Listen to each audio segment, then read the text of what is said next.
Pinky, school కి time అవుతోంది. వస్తున్నా మమ్మీ. పింకీ, మీ బాబాయ్ ఇంకా నిద్ర లేవలేదా? డాడీ అది పాపం రాత్రి షూట్ నుంచి వచ్చేసరికి 2 అయింది, అందుకే నిద్ర లేపలేదు. గుడ్ మార్నింగ్ అన్నయ్య. రాయ్, రాత్రి 2 దాకా తిరుగులేంట్రా? ఆ పిచ్చి యాడ్ ఏజెన్సీ ఒకటి పెట్టుకుని డైరెక్షన్ షూటింగ్ అని ఓ రాజమౌళిలాగా పోజులు. నీ ఇంజనీర్ బ్యాచ్ నాన్న చూసి బుద్ధి తెచ్చుకో. అందరూ అమెరికా వెళ్ళి లక్షలు సంపాదిస్తున్నారు. ఇది నా డైలాగ్ కాదు బాబాయ్, డాడీది. అరే, నీకిదే లాస్ట్ వార్నింగ్. ఈ చిల్లర పనులు మానే. నీకు కరెక్ట్గా 1 మంత్ టైం ఇస్తున్నాను అమెరికా వెళ్ళడానికి. చెప్పే కదా అన్నయ్య, ఈ సాఫ్ట్వేర్ జాబ్ అంటే నాకు ఇంట్రెస్ట్ లేదని. అయితే నువ్వు ఇల్లు వదిలి హాస్టల్కి వెళ్ళాల్సిందే. Correct, 100% correct. వెళ్ళాల్సిందే. అదే నాకు నచ్చదు. ఎవరి అభిరుచికి తగ్గ పని వాళ్ళని చేసుకొనివ్వాలి. అందరూ ఇంజనీర్లు అయిపోయి అమెరికా వెళ్ళిపోవాలని రూల్ ఏమైనా ఉందా? వదినా, థ్యాంక్స్, బాగా చెప్పాను. నువ్వు అమెరికా వెళ్ళొద్దు సురేష్, ఈ యాడ్ లైన్ లోనే ఉండు. నేను నీకు ఫుల్ సపోర్ట్ ఇస్తాను. ఇది నా డైలాగ్ కాదు డాడీ, మమ్మీది.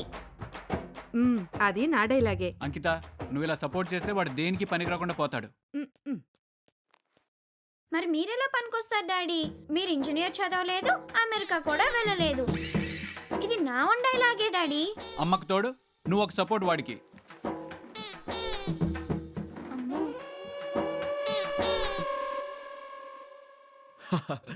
సూపర్ పంచించావే, ఓ 100 వేసుకో.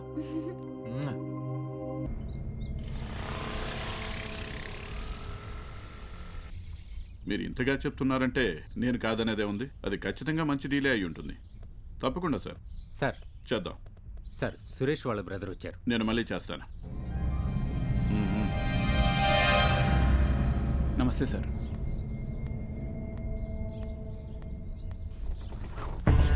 కూర్చో.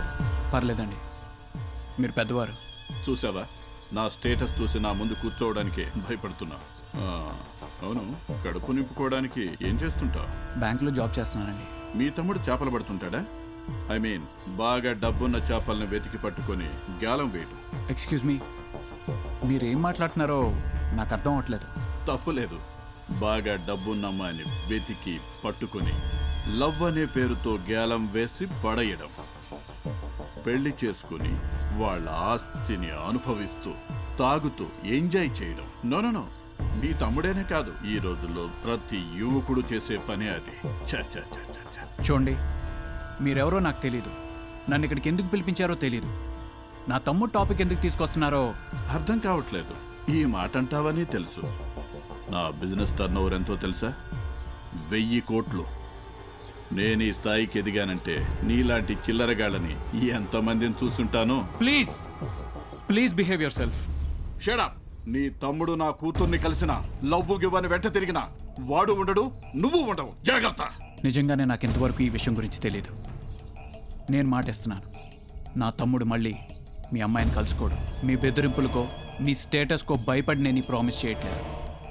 మీలాంటి మీన్ మెంటాలిటీ ఉన్నవాడి కూతురు మా ఫ్యామిలీలోకి రాకుండా కాపాడుకోవాలి.